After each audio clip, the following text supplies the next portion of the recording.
Stream has finally dropped to theaters, and you may be wondering, has it been worth the wait, or is it just another horror film from 2024 that's all hype? Let's talk about that.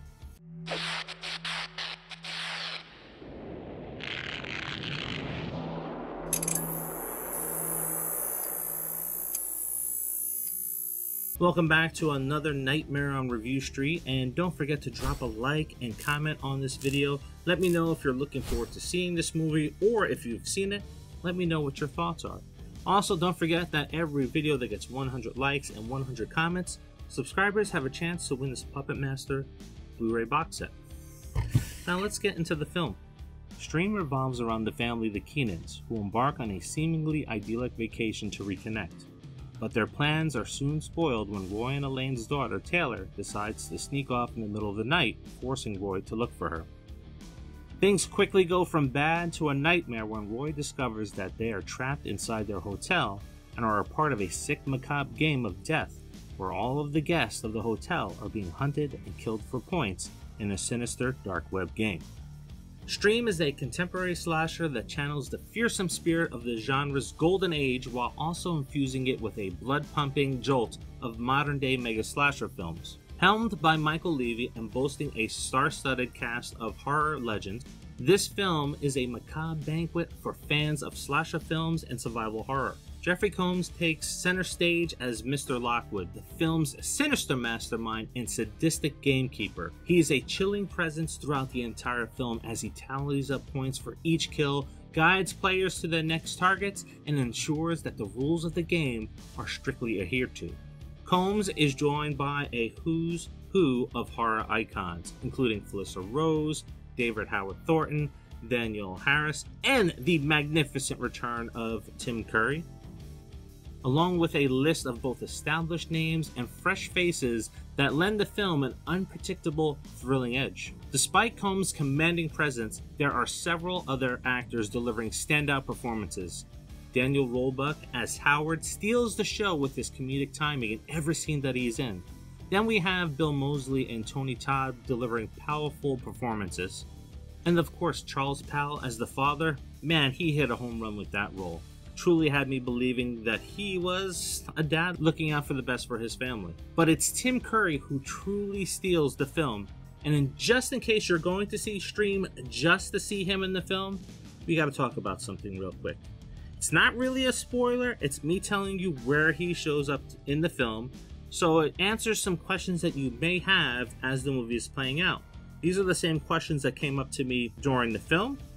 I've received some messages in private chat ever since talking about Tim Curry's return on the channel yesterday. So if you don't want to know where he's showing up in the movie, just fast forward ahead a little bit, look for me giving the thumbs up like that, and you'll know you're safe to come back. But if you're curious as to where he shows up, let's talk about that right now.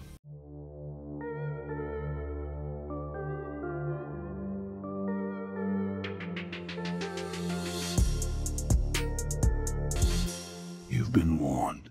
Now, as I mentioned, the audience at my screening was buzzing with the return of Tim Curry, and as soon as the credits rolled, I started getting some questions about where the hell was he? Well, thankfully, he appears in a pivotal mid-credit scene that is far from a throwaway that we've seen in other films. His presence and importance to the franchise will have your mouth watering for what we might get to see from him next, and Michael Leavy may have crafted the perfect role for him going forward. And as with any slasher film, the body count is a major draw. Michael Leavy delivers a series of inventive kills, including one gruesome sequence that is decided by a twisted childhood game. So prepare yourself to squirm and cringe in your seat as the victims meet their grisly fates. Now, something that is sure to make any horror director very happy, my daughter-in-law is starting to get into horror films and slowly exploring all the movies that are out there in the genre. And we've seen In a Violent Nature together, and she thought that movie was okay, pretty good. But the kills in this movie made her stomach turn a little bit, and she thought this was far better than In a Violent Nature. And we all know that scene that I'm talking about, the yoga kill. This one turns the gore up to about 15. and Michael Leavy crafts a suspenseful atmosphere, gradually unraveling the sinister game that's being played and its mastermind. Stream delves into the chilling realities that potentially may be lurking out there on the dark web, making you wonder if this is something that is actually happening today, or if it's something that we're just exploring dark media iceberg videos on YouTube. The ending of the film, unexpected and satisfying, and it left me craving more from this macabre universe. Now, we can't have a review without having some negatives, and the first one that we're going to talk about is that this film, while it does maintain a cohesive story throughout the 2 hours and 3 minutes, there is one specific line of dialogue that kind of felt out of place. And as I was looking for some Easter eggs, this line happened, and I was like, well, that doesn't make sense. So I'm thinking that this may be tied to a deleted scene that we didn't get to see in the film, and that's why the line was read the way it was read. The other thing is that 2 hours and 3 minutes, while it is not a detriment to the film, because I barely felt like this was over an hour, and that's great, because there are some movies that you go to see that you're a half an hour waiting and you're like, damn, that's it, 30 minutes? This movie felt like it's been on for a day.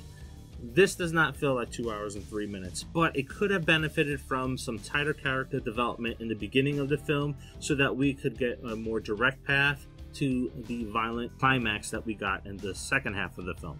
Now, fans of suspenseful thrillers like Hostel and Dario Argento's Card Player or Would You Rather will find that Stream is a satisfying addition to their watch list. The film's engaging narrative, captivating slashers, and brutal kill scenes earns itself a solid 4 out of 5 stars for me for this year. And in fact, I would welcome a television series to expand the Stream universe so that we can further explore a lot of the groundwork that Michael Leavy laid out for this film. So, again, are you planning on seeing this one? Please do.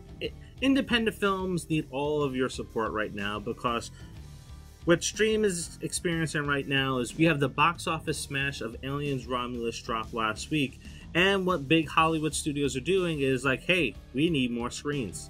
And what they're doing is they're muscling out the independent films so that they can get more screens for the big studio pictures.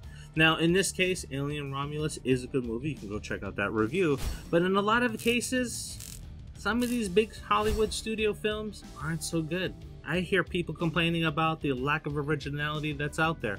So, find Stream in your local theaters that are around you, support independent horror, and support fresh ideas. And until the next review, see you.